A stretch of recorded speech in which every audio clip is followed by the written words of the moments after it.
네, 경향신문 장원보 기자입니다. 저는 검찰 개혁 좀 여쭤보고 싶은데요. 그러게 그 얘기를 왜 안 하나 그랬어요? 네, 그래서 기다렸습니다. 그 공소청법하고 중수청법 이제 정부안이 나왔었는데 대통령께서 지시하시기는 여당에는 숙의를, 정부에는 수렴을 지시하셨는데요. 여기 법안 자체에 대한 대통령의 평가에 관해서는 들은 바가 없는 것 같습니다. 그리고 과연 이제 어떤 구조로 어떤 방향으로 검찰 개혁이 이루어져야 된다고 생각하시는지 말씀 듣고 싶습니다. 제가 인사 문제도 검찰 인사는 뭘 그리 어렵습니까? 또 각종 개혁 조치도 검찰이 관계된 건 뭘 그리 복잡하고 어려운지 모르겠어요. 이게 다 업보죠, 업보. 저는 뭐 극단적으로 그런 생각이 들기도 합니다. 검찰이 하도 저지른 업보가 많아가지고 마녀가 된 거 아니냐. 뭐든지 미운 거예요. 뭐든지 믿을 수가 없어요. 근데 검찰은 첫째 문제는 있는 사건을 덮는다. 그래서 그 얘기했죠. 사건을 덮어서 돈을 벌고 사건을 만들어서 성공한다. 없는 사건 만드는 것도 실력이에요. 막 쥐어짜가지고 뭐 그러다 막 자살하고 죄진 사람 잡아다가 느껴 봐줄 테니까 한번 얘기해봐 이래가지고 조작해가지고 없는 사람 집어넣고. 하여튼 덮는 것도 힘이고 만드는 것도 힘이죠. 근데 이걸 너무 많이 해가지고 결국 온 국민들이 의심하고 검사는 아무것도 하지 마. 지금 그렇게 된 겁니다. 제가 권력이라고 하는 건 부패나 남용의 가능성이 얼마든지 있기 때문에 그래서 삼권 분립도 하는 거예요. 한 사람이 다 권력은 위험하잖아요. 견제와 균형을 이루어야 된다. 권력은. 언제든지 부패하기 때문에 남용되기 때문에. 그래서 남용의 여지를 줄여야 된다.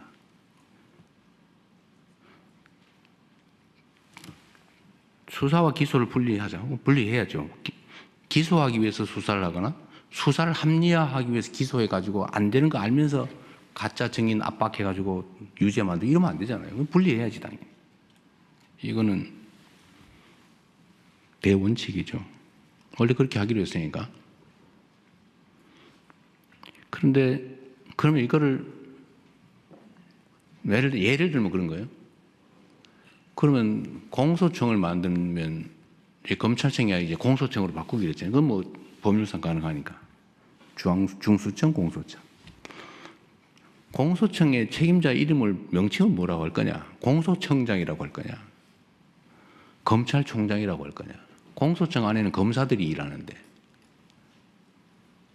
근데 헌법에 검찰총장이라고 써져 있어요. 헌법에. 검찰총장이 뭐 한다. 검사가 뭘 한다. 이렇게 써져 있어요. 근데 그거를 헌법에 어긋나게 검찰총장이 없애버리면 됩니까? 그런데 검찰 안 돼. 검찰자 쓰지 마. 공소청장이라 해야 돼. 지금 이러고 있잖아요. 못 믿겠으니까. 미우니까. 의심되니까. 그 의심이나 미움이나 이거 다 이해하죠. 그러나 법을 체계를 어길 수는 없다. 예를 들면. 근데 그런 걱정이 있는 거죠. 보완수사이기. 저는 보완수사를 안 하는 게 맞다고 생각해요.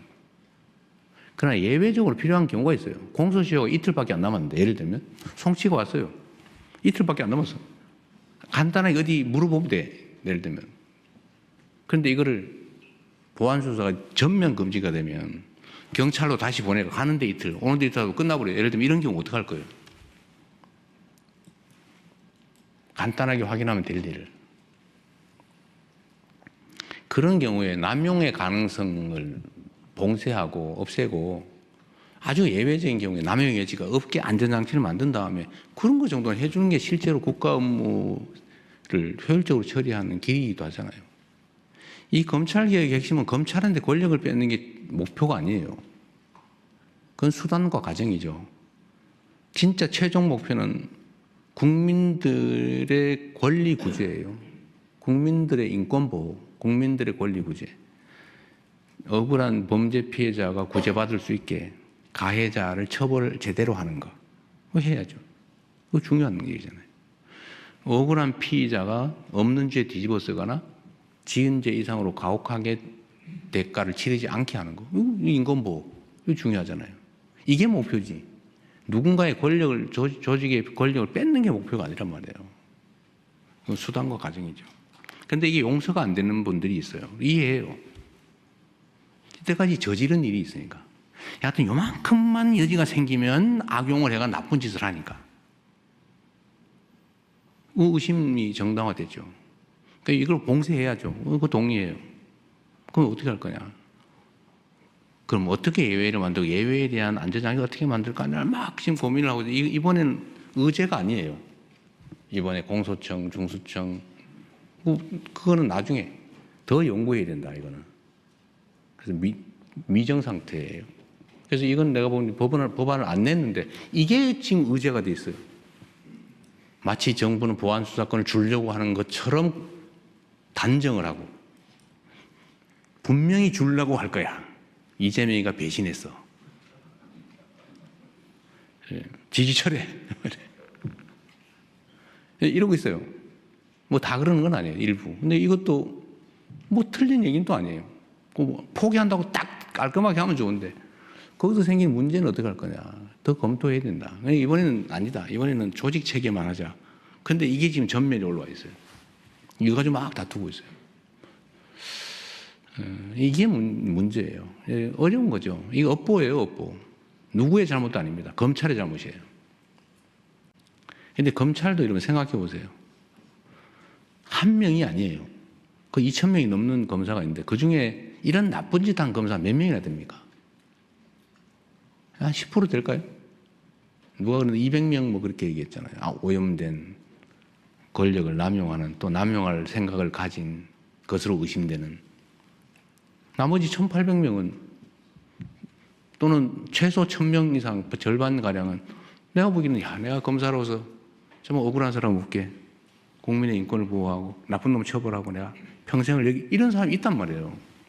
그 사람 다 그런 건 아니잖아요. 모두 그런 건 아니다. 그래서 이런 걸 다 고려해야 되는 게 이제 정부의 입장이죠. 저는 이 세부적인 내용을 다 물론 다 제가 검토하진 않아요. 그럼 물론 보고는 봤지요. 이렇게 얘기하고 있습니다. 그래요. 정부에다 맡겨놨으니까 얘기를 하고 정부안이 최종안이 될 수도 없잖아요. 입법은 국회가 하고 분명히 논쟁이 막 벌어질 텐데 그렇다고 해서 그 논쟁이 두려워서 그냥 검사의 모든 권력을 완전하게 뺏는 방식으로 그렇게 해놓으면 나중에 책임은 어떻게 질 건데요? 정치는 그래도 되죠. 정치가 자기 주장을 막 하면 됩니다. 그러나 행정은 그러면 안 되죠. 책임이 더 크죠. 그래서 이 검찰개혁의 최종 목표는 인권보호와 피해자 보호에 있다. 법과 질서를 정의롭게 지키는 데 있다. 이게 여기에 가장 합당한 길이 뭐냐. 남용의 가능성을 봉쇄해야 된다. 오케이. 그러나 효율성이 제거돼서도 안 된다. 그게 뭐냐. 머리 아프죠. 어떻게 알아 그걸. 시뮬레이션 엄청나게 해봐야 돼요. 모든 남용의 가능성을 다 검토를 해가지고 다 봉쇄해야지. 의심스러우니까. 과거에 그랬으니까. 그래서 그런 면에서 당이 해라, 당이. 당도 집권 세력의 중요 부분이잖아요. 정부도 마음대로 하면 안 되고, 그래서 수기하자. 시간을 충분히 갖고. 대신에 감정적으로 하지 말자. 또 감정적으로 하는 분도 이해를 해줘야죠. 내가 당한 게 얼만데. 나라 망할 뻔했다. 이재명 죽을 뻔했다. 저 죽을 뻔했잖아요. 수없이 있었던 온갖 그 계기 중에 단 한 개라도 어그러졌으면 저는 죽었겠죠. 구속영장이 발부됐거나 유죄 판결이 났거나 아니면은 법정 측면에서 본다면 또는 또 고등법원에서 신속하게 선고해서 대법원에 넘겨서 확 기각해버리거나 이틀 만에 이틀 만에 파기환송도 하는데 하루 만에 기각은 못 하겠어요? 고등법원에서 판결 그냥 그 당일 선고해버리고 대법원에 하루 만에 넘겨서 그날 선고해보면 끝이지 뭐 어떡할 건데. 그러려고 했던 거 아니겠어요? 그러나 어쨌든 국민들의 힘으로 살아남았죠. 근데 그 과정을 겪은 이 검찰이나 아니면 이 잘못된 사법제도에 대해서 피해 입은 국민들이 가진 그 엄청난 불신과 그 어쩌면 증오, 그것도 이해를 해야죠. 그런 것도 다 해소해 나가야 된다. 그리고 사법에 대해서도 내가 얘기 나왔으니까 이 말씀 드리는데, 저는 불이익을 받은 것도 있고 혜택을 본 것도 있지만 혜택 본 게 훨씬 많아요. 여하튼 결론적으로는 전에 2018년에 4건으로 기소됐다가 잠깐의 우여곡절이 있었지만 결국 법원이 다 무죄 선고해서 살아남았잖아요.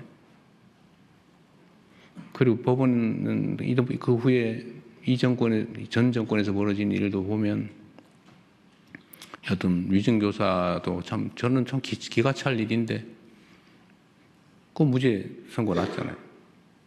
선거법도 뭐 우여곡절이 있었지만 항소심에 무죄 났잖아요. 구속영장도 분명히 100% 구속될 거라고 봤는데 기각돼서 살아났잖아요. 그게 이제 법원의 집단지성과 시스템이겠죠. 물론 뭐 불이익도 보기도 하지만 그런 점에서 보면 이게 구성원 모두가 그러는 것도 아니에요. 문제점이 있는 걸 제거하면 되는 거죠. 뭐 구조적으로 모두가 오염돼서 다 망한 건 아니에요. 검찰도 마찬가지다. 경찰도 마찬가지다. 라는 생각을 좀 해주시면 좋겠어요. 이게 제가 오늘 이 얘기 돼가지고 또 막 갑론을박에다가 이재명 못 믿겠다 뭐 등등 있을 수 있어요. 그러나 분명한 거는 이거는 완벽한 완성된 안도 아니고 정부도 그냥 그 위원회가 어쨌든 있는데 뭐 거기서 반대하는 사람도 있고 찬성하는 사람도 있고 실무자들도 마찬가지고 뭐 갑론을박하다가 안으로 낸 거예요. 안으로. 그래서 당과 논의하고 여기서도 아마 의견이 하나로 탁 몰리지는 않을 겁니다. 국민들께도 열어놓고 국민들도 토론하시고 그래서 정말 효율적이고 남용 가능성이 없고 인권보호와 피해자 구호에 도움이 되는 법과 정의와 질서를 유지하는 데 가장 도움되는 효율적이지만 정의로운 남용 가능성이 없는 안전한 검찰 수사제도, 기소제도를 만들자. 말이 좀 길었는데 일이 복잡한 만큼 말이 길었으니 이해 부탁드립니다. 네.